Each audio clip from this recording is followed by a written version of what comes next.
ஹரே கிருஷ்ணா. ஓம் நமோ பகவதே வாசுதேவாய. ஹரே கிருஷ்ணா. ஸ்ரீமத் பாகவதம் ஸ்கந்தம் 10 அத்தியாயம் 26 கர்ப்பத்திலிருந்த பகவானுக்கு தேவர்களின் பிரார்த்தனை என்னும் தலைப்பில் ஸ்லோகம் 26.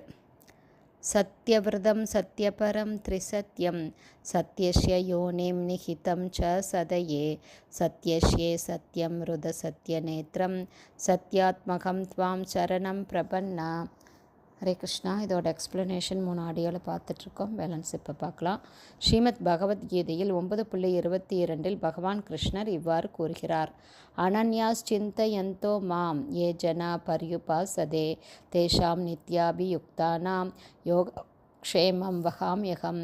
எனது உன்னத ரூபத்தை தியானித்து கொண்டு பக்தியுடன் என்னை வழிபடுபவர்களுக்கு வேண்டியதை கொடுத்தும் உள்ளதை காத்தும் நான் அருள் புரிகிறேன் என்பதே மேற்கூறிய ஸ்லோகத்தின் பொருளாகும். கௌந்தேய பிரதிஜானேகி நாமே பக்தக பிரணஷ்யத்தே. அதாவது, குந்தி மகனே, எனது பக்தன் அழிவதே இல்லை என்பதை தைரியமாக அறிவிப்பாயாக என்று ஸ்ரீமத் பகவத்கீதையில் 9.31 பகவான் உறுதி செய்துள்ளார். எனவே அனைத்தும் பகவானால் அளிக்கப்பட்டு பராமரிக்கப்படுவதால் அடுத்து நிகழப்போவதை பற்றியும் குடியிருப்பு வசதிகளை பற்றியும் உணவை பற்றியும் பக்தர்கள் கவலைப்படுவதில்லை. ஆகவே எல்லா சூழ்நிலைகளிலும் ஒருவர் பகவானிடம் பூரணமாக சரணடைவாரானால் அவருக்கு வாழ்க்கை போராட்டம் என்ற கேள்விக்கே இடமில்லை. இது சம்பந்தமான ஸ்ரீபாத மத்வாச்சாரியாரின் விரிவுரை அர்த்தமுள்ளதாகும். தந்திர பாகவதத்திலிருந்து அவர் பின்வருமாறு மேற்கோள் காட்டுகிறார்.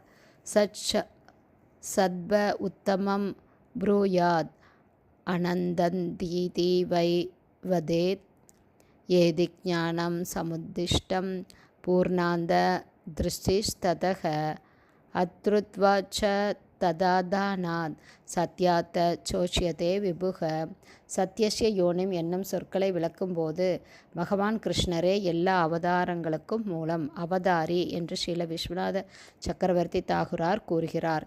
எல்லா அவதாரங்களும் பரமசத்தியமே என்றாலும் பரமபுருஷரான ஸ்ரீகிருஷ்ணர் எல்லா அவதாரங்களுக்கும் மூலம்.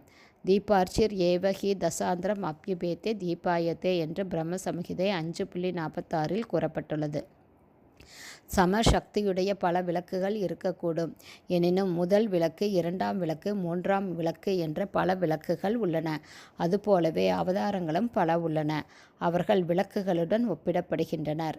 ஆனால் முதல் மூல விளக்காக முழுமுதற் கடவுளாக இருப்பவர் பகவான் கிருஷ்ணர்.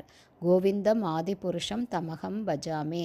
தேவர்கள் பகவான் கிருஷ்ணருக்கு அடிபணிந்து அவரை வழிபட வேண்டும். ஆனால் பகவான் தேவகியின் கர்ப்பத்தில் இருந்ததால் அவரும் ஒரு பௌதீக உடலுடன் தான் வருகிறார் என்றும் அப்படியிருக்க அவர் ஏன் வணங்கப்பட வேண்டும் என்றும் ஒருவர் வாதிடலாம். ஒருவன் ஏன் சாதாரண ஒரு ஜீவராசிக்கும் பகவானுக்கும் இடையில் வேறுபாட்டை காண வேண்டும் என்று கேள்வி வரலாம். இக்கேள்விகளுக்கு பின்வரும் ஸ்லோகங்களில் விடைகள் அளிக்கப்பட்டுள்ளன. ஹரே கிருஷ்ணா. ஸ்ரீமத் பாகவதம் ஸ்கந்தம் 10 அத்தியாயம் 2 கர்ப்பத்திலிருந்த பகவானுக்கு தேவர்களின் பிரார்த்தனை என்னும் தலைப்பில் பதம் 26 ஸ்ரீல பக்திவேதாந்த சுவாமி பிரபுபாதாவின் விளக்க உரை இத்துடன் நிறைவடைந்தது. ஹரே கிருஷ்ணா. குருதேவ்க்கு ஜெய்.